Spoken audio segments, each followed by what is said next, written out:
সমস্ত রেকর্ড ছাপিয়ে মদ বিক্রিতে নজির তৈরি করেছে রুখাসুখা পুরুলিয়া। দোল উৎসবে মদ বিক্রিতে নিজের রেকর্ড নিজেই ভেঙেছে সে। স্বাভাবিকভাবে দোলে বিপুল পরিমাণ অর্থ ঢুকেছে কোষাগারে, রেকর্ড সংখ্যক আয় হয়েছে রাজ্য সরকারের। সেই সময় ভিন্ন ছবি ধরা পড়ল পুরুলিয়া ১ নম্বর ব্লকের কাটাবেড়া, গাড়াফুসড়ো, চিরকা, পটমপুটরা এলাকায়। গ্রামে গ্রামে মদ্যপানের উপদ্রব বেড়ে যাওয়ায় একত্রিত হয়ে এবার লাঠি নিয়ে পথে নামলেন শতাধিক মহিলা। ব্যানার হাতে স্লোগান দেন, মাতাল হাটাও, মহিলাদের সম্মান বাঁচাও। দেখুন, এই যে মদের বিরুদ্ধে পথে নামা আজকে নতুন নয়। দেখা গেছে প্রায় বছরখানেক ধরে মহিলারা বিভিন্ন অনুষ্ঠানে, যেমন যে গাড়াফুসড়োতে বুড়িবান্নার কাড়া লড়াই থেকে শুরু করে পৌষ সংক্রান্তির মেলা, এবং কি বিভিন্ন সময়ে মহিলারা পথে নেমেছেন মদের বিরুদ্ধে। তাদের উদ্দেশ্যটা এক, যে গ্রামে যেমন মদ বিক্রি না হয়। কারণ এই যে গ্রামের মধ্যে পাশে মদ খাওয়ার ফলে কী হচ্ছে, ছেলেরা সকাল থেকে মুখ ধোয়ার থেকে শুরু করে মদ খাতে শুরু করছে। সেখানে ছাত্র থেকে যারা বিভিন্ন ধরনের পেশায় যুক্ত তারাও খাচ্ছে, লেবার মিস্ত্রি সবাই আর কি, যেহেতু কাছে পাচ্ছে, এবং সবার হাতে এখন ছাত্রের হাতেও টাকা থাকছে, যার ফলে টাকার অপব্যবহার হচ্ছে।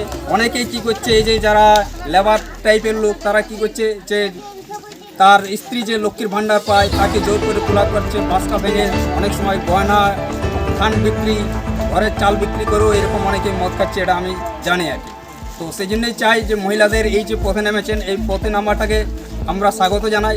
কারণ এর ফলে মানুষ যেমন সচেতন হবে, সেই রকম যারা মদ বিক্রি করছে তাদের বিরুদ্ধে একটা বার্তা যাবে, যে তারা যদি এইরকম বেআইনি কাজ করতে থাকে তাহলে কিন্তু একসময় আইন শৃঙ্খলার অবনতি হলে পুলিশ যেমন দায়ী থাকবে তেমন দায়ী থাকবে তারা। কি নাম আপনার? আমার নাম মধুসূদন মাহাতো, ভারতীয় বিজ্ঞান। মদ গাঁজা বন্ধ করো, ভাটি তাড়ো, মাতাল মারো। এদিন প্রচণ্ড রোদকে উপেক্ষা করেই পুরুলিয়া ১ নম্বর ব্লকের চিরকা আমবাগান থেকে মিছিল শুরু করে সমস্ত গ্রাম পরিক্রমা করেন চিরকা, গাড়াফুসড়ো, কাটাবেড়া ও পটমপুটরা গ্রামের মহিলারা। ঘরে ঘরে ছেলে শুরু আছে, খাইয়ে যাচ্ছে, ঝগড়াটা নষ্ট হয়েছে, বাচ্চাটা গেলে বাসকা ফাড়ে পয়সা নিয়ে যাচ্ছে, এই লক্ষ্মী ভাণ্ডার পয়সা দিয়ে রাখা আছে, তাও নিয়ে যাচ্ছে মনে করো। তারপরে যে কোনো গ্রামে মদ পাচ্ছে, তখন দোকান যদি পাঠা হচ্ছে, তো এবার পয়সা বাঁচা দিয়েছে, মদ কিনে নিয়ে আসছে। প্রশাসনকে কি জানানো হয়েছিল এই বিষয়ে?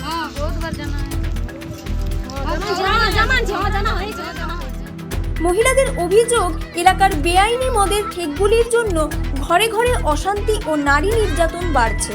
দিনের রোজগারের টাকা পয়সা নেশায় নষ্ট করছে, বাদ পড়ছে না লক্ষ্মীর ভাণ্ডারের টাকাও। মহিলাদের রাতের ঘুম উড়ে গিয়েছে, গ্রামের পরিবেশও নষ্ট হয়ে পড়েছে। তাই বাধ্য হয়ে মদের বিরুদ্ধে পথে নেমেছি, এমনটাই জানালেন গ্রামের মহিলারা। তাদের আরও অভিযোগ, হাতের নাগালে পাওয়ায় কম বয়সী বাচ্চারাও মদের নেশায় আসক্ত হয়ে পড়েছে। যদিও আগেও চোলাই মদ বিক্রি বন্ধ করতে পথে নেমেছিলেন মহিলারা, প্রত্যেক বছর কালী পূজার সময় বুড়িবান্না উপলক্ষে গাড়াফুসড়ো গ্রামে বসে মেলা। সেই মেলায় চোলাই মদ বিক্রি বন্ধ করতে মিছিল করে মদের ঠেক ভেঙে দিয়েছিল প্রমিলা বাহিনী। তারপর সেই আন্দোলনের ঢেউ আছড়ে পড়েছিল কংসাবতী নদীর ওপারে থাকা আরশা ব্লকের বামুনডিহা গ্রামেও। মেলাতে চোলাই মদ বিক্রি বন্ধ করতে লাঠি হাতে পাহারা দিয়েছিলেন গ্রামের মহিলারা। আবার আজকে পথে নামলেন পুরুলিয়া ১ নম্বর ব্লকের কাটাবেড়া, গাড়াফুসড়ো, চিরকা ও পটমপুটরা গ্রামের মহিলারা।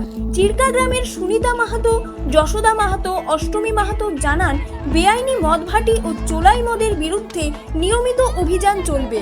তাদের অভিযোগ, বারবার বিষয়টি তারা আবগারি দপ্তর ও পুলিশ প্রশাসনকে জানিয়েছেন, তবুও এলাকায় চোলাই মদ ও বেআইনি মদের কারবার পুরোপুরি বন্ধ করা যায়নি। তারা জানান, কিছু বেআইনি ব্যবসায়ী বাড়িতে না রেখে পুকুর, নদী ও বাগানের মধ্যে অস্থায়ী মদের দোকান খুলেছেন। এদিন মহিলাদের পাশে দাঁড়িয়েছেন ভারতীয় বিজ্ঞান ও যুক্তিবাদী সমিতির জেলা সম্পাদক মধুসূদন মাহাতো জানান, মহিলাদের এই আন্দোলনকে সাধুবাদ জানাচ্ছি। বেআইনি মদের ঠেকের জন্য এলাকার শান্ত পরিবেশ নষ্ট হতে বসেছে। চোলাই মদের বিরুদ্ধে মহিলাদের আন্দোলনে আমরাও পাশে আছি। পুরুলিয়া থেকে সিদ্ধার্থ সেনের রিপোর্ট, IRCN নিউজ।